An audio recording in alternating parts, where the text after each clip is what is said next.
Hey everybody, I just wanted to make this video this afternoon. I made one because of a request, the one about imaginations, and this was also a request. And they wanted me to, this dad and son had been talking about Joseph, and they said that would be good for them if I'd make one about Joseph, and I'm going to try to do that. Um, of all the stories in the Bible, I love the one about Joseph. Um, I guess my favorite is about Solomon, as I said the other day, but the next one will be Joseph. My name is Joseph. My dad's name was Joseph Payne Cantrell Jr., and my name is Joseph Dale Cantrell. I go by Dale. Nobody calls me Joseph. Well, Melinda might if she needs me and get my attention for something. But they even tried to call me Joseph in school, and I wouldn't answer to them because that's not my name. That's my dad's name.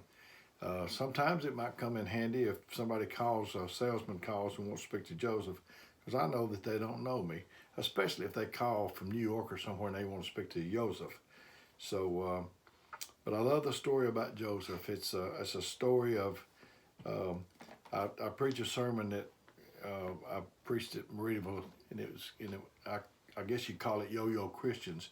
People that are down here today, the next time you see them, they may be up here, they're up and down like a yo-yo. If God wanted to find you, would he know where to find you? Does he find you up high, or does he find you down in the basement? I've always strived to be kind of steady as you go. It's what I love to do. So Joseph, he could have been the victim, but he was a victor. And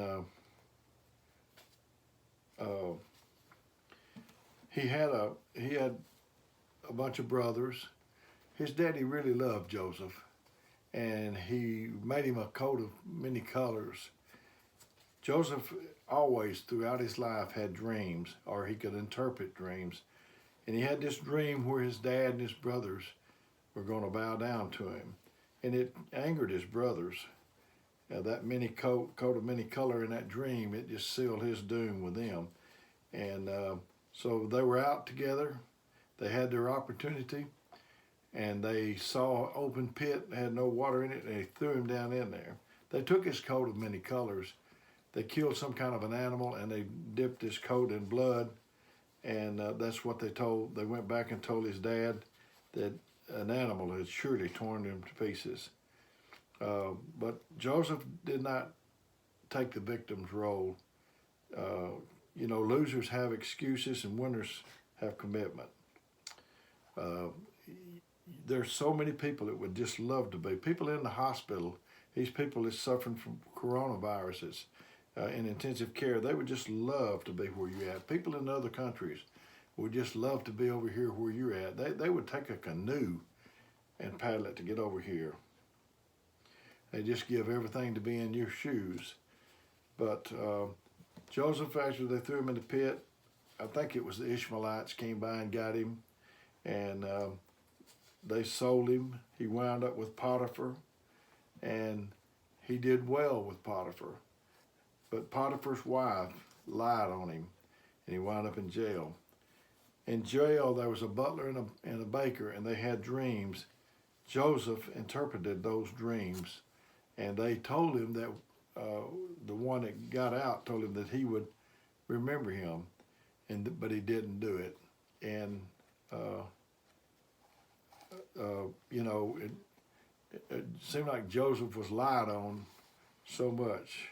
But anyway, then Pharaoh had a dream, and whichever one it was told Pharaoh that Joseph had interpreted a dream for him. The dream that Pharaoh had troubled him, and Joseph interpreted it where it was going to be, I think, 7 years of plenty and 7 years of famine. And Joseph told him he needed to pick out somebody wise that could help him in those 7 years of famine. And that's what happened. That is what happened. He made Joseph the number 2 man over Egypt, just under him. He gave Joseph access and control over all the things. And, we're automatically entered into the game of life. You might as well make the best of it. And the time is running out. There's no time for grudges. We spend so much time majoring in the minor and minoring in the major.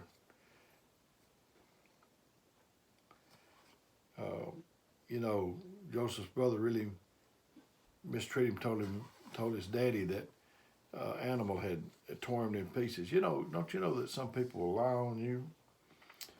But anyway, after a while, Joseph's family became in need, and they sent him to Egypt to see the man in charge, which was Joseph. They just thought they was coming to see the CFO about a loan extension or something like that. And when he got there, it was Joseph. They didn't recognize Joseph, but he recognized them. I guess he was speaking through an interpreter so he wouldn't give himself away. Joseph had a gift. And you have that gift whether you're in prison or not. And don't ever lose your song. If a caged bird can sing, why can't you sing? Why can't you sing? So here they come, getting up into Egypt. Like I said, looking for a loan or something. And if anybody that you don't want to be at mercy of is somebody that you have mistreated. But you can't be bitter because creativity doesn't function in bitterness. So here they come, and I'm going to start with 45. Like I said, there's chapter 45. Like I said, they was probably going through an interpreter. He recognized them, but they didn't recognize him. But it said, and Joseph could not refrain himself before all of them that stood by him. And he cried, caused every man to go out from me. And there stood no man with him, while Joseph made himself known unto his brethren. And he wept aloud, and the Egyptians in the house of Pharaoh heard him. And Joseph said unto his brother, I am Joseph. Doth not my father yet live? And his brethren could not answer him, for there was trouble at his presence. Don't you know if you just threw somebody in a pit, and your past come back around, that you'd be afraid for your life? But Jesus forgave. That's a big idea. I talked on another video and said, you could be big if you didn't let little get a hold of you. Forgiveness is a big idea. And Joseph said unto their brethren, come near to me, I pray ye. And they come near. They had made most of his life miserable. And he said, I am Joseph, your brother. And now therefore, which you sold into Egypt. Now therefore be not grieved nor angry with yourselves that you sold me hither. For God did send me before you to preserve life. For these 2 years hath the famine been in the land. And yet there are 5 years in which there shall neither be earing or harvest. God sent me before you to preserve you a posterity in the earth, and to save you your lives by a great deliverance. For now it was not you that sent me hither, but God, and he made me a father unto Pharaoh and the Lord over all his house, and a ruler throughout all the land. And he saved his brothers through all of that. What a act of forgiveness. We somebody does us wrong, and if we let the flesh rule and we get a chance, we want to do that back to them again.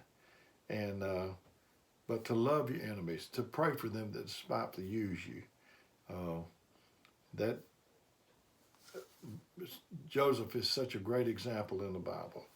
And so when you have opportunity and you come across somebody that's done you wrong, and you can do them right. I want my hands to be clean. I don't want anybody's blood on my hand. I don't want my hand to be on the back of anybody. He said, holy hands without wrath or doubting. I'd like to be able to lift my hands up and say, Lord, examine my hands. You see that there's no man's blood on there, and I've treated everybody right, Lord. I had someone ask me one time, said, how is so-and-so getting away? How are they getting away with that? Maybe mistreating you or something like that. And I said, the answer is they're not getting away with anything. You're not getting away with anything. I'm not getting away with anything. And nobody is getting away with nothing. If somebody's doing you wrong, you don't have to do anything except pray for them and try to love them. And God will take care of the rest. Just be sweet in your soul. Just be sweet in your soul. That's the answer.